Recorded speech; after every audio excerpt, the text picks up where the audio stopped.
Hey everybody, welcome back to You Seem Normal. Today I'm going to be talking about important fiction books that address themes of mental illness. So I wanted to start out by saying there are tons of books out there. Like, I didn't even realize how many books.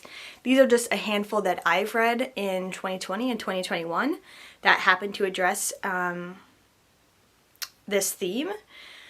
And then I also wanted to talk about a bit about what bibliotherapy is, so we can talk about that, and then I'll get into the books with just like a very brief description of the books. If you'd like to see one of these that's about nonfiction books, like this video to let me know.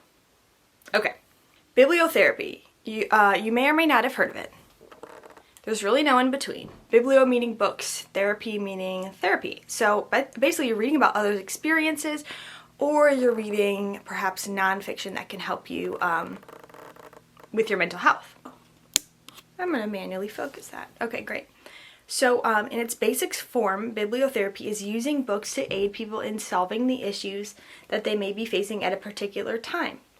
It consists of selecting reading material relevant to the client's life situation. So, for example, you may go into therapy.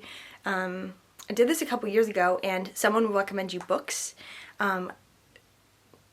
That'll depend on a variety of things. For one thing, I learn well with books and also do well with homework, having homework at therapy, things that I specifically need to do. Other reasons might be because there is a very poignant description of something in the book that your therapist thinks would do you well to read.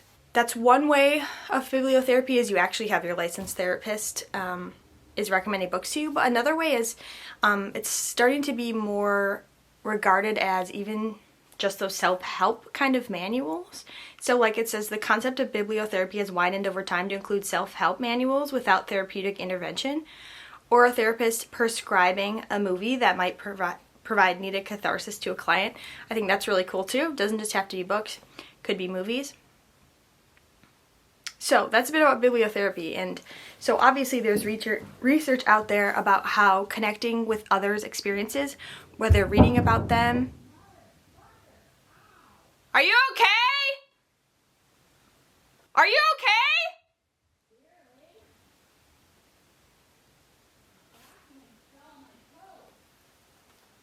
Wow. Okay, so that happened. Hope she's doing all right.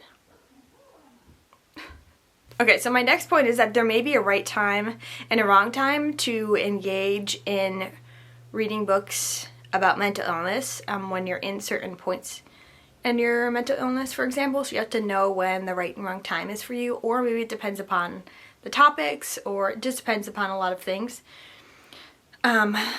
Just as an example, like a lot of these books have like either mention or drag on about, have like a suicide element, and so if you're not in a place where you can read about that, then please don't. You're just gonna have to know that. And then know the things, people call them trigger warnings or triggers. Know the things that you have to be most careful about reading, and you can look at if certain books have those in advance. You can look up the trigger warnings of books. You can also ask someone who's read the book if X is in the book, and if it's just mentioned, or if it's like gone into if it goes into detail. Let's go into the few books. The first I have is perhaps the most intense of them, because it is legitimately about these women, these depressed women, and like their hospitalizations and their treatment and things. So we have The Bell Jar, of course, 1963 by Sylvia Plath. She goes to an internship in New York and doesn't have as great of a time as she expects to have. She is depressed. And then I was reading about this book a little bit too, to jog my memory, because I read this earlier in the year. And one quote I found about it is descent into mental illness. So the whole book isn't necessarily about her getting better, but her getting worse. Okay, the one that kind of goes in tandem is Prozac Nation by Elizabeth Wurtzel. I've talked about this book in the last video I did about books, so I'll link that because I do talk about it pretty well, if I remember correctly. And so that one was released in '94, and it's about a college student in and out of treatment. It is a memoir. Oh shoot, that's not fiction then. Oh shoot. Well, just forgive me. Apparently it was originally titled I Hate Myself and I Want to Die. And it was a really important book at the time. It opened this dialogue about mental illness, which I talk a little bit about in the other video where I happen to talk about Prozac Nation. So I am a fan of Prozac Nation. Okay. Next we have the category, oh, it's not a category yet. Perks of Being a Wallflower, which is like a cult favorite book and movie. Perks of Being a Wallflower. I really wanted to watch the movie again after I read the book, but it's not streaming anywhere that I have access to, so I was really sad because I know it used to be on Netflix. So, basically Charlie is a freshman in high school. He's experienced trauma and grief, and he finds his friends, he goes through hard times himself, etc., etc.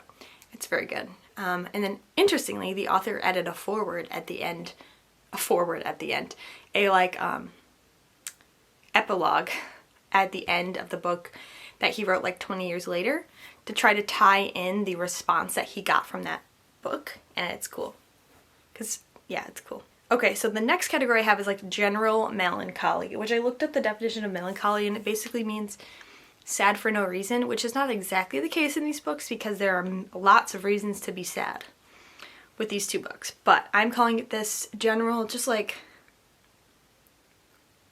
you know when it's like, it's not storming outside, but it's dark-ish, it's getting darker, and it's just like sprinkling the whole time on and off. It's like that kind of feeling.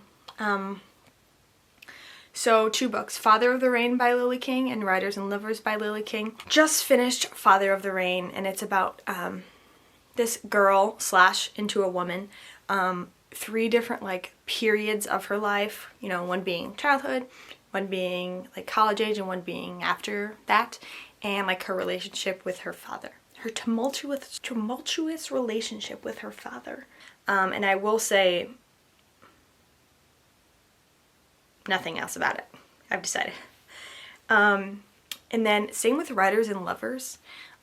This woman's mom died unexpectedly, and so she's dealing with trying to write her book, trying to find like the motivation to be able to write her book because she's a writer. I don't know. I just think those are nice books. Not direct tied to mental illness, but just like this certain feeling, and you can tell the characters are dealing with a lot, so kind of fits.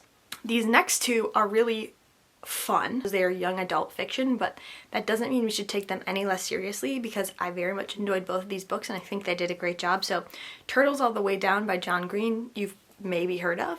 It's pretty popular. It's about this girl named Asa, and she has OCD, and he does a really good job, because he has OCD, so he has a really good job of talking about what thought spirals are, and what things in particular she really struggles with, like a particular bacteria, and like what transpires in her brain when she gets a thought, and then it spirals. Turtles all the way down. So, and her dad recently died, so that's kind of a theme. And then the other one is Little and Lion by Brandy Colbert.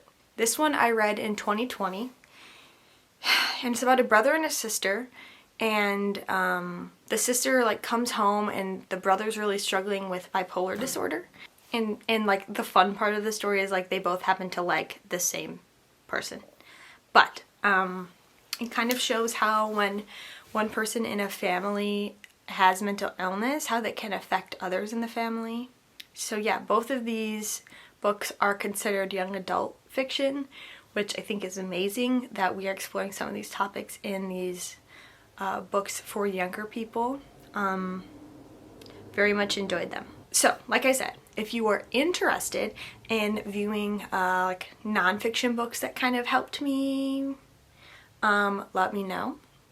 And if you want to leave any books in the comments that are fiction books having to do with mental illness themes that do a good job or a poor job, but just indicate that, please leave them in the comment section. I think that'd be great. I will see you next week, perhaps, but if I don't, the next week. Cool? Alrighty. See you later. Bye.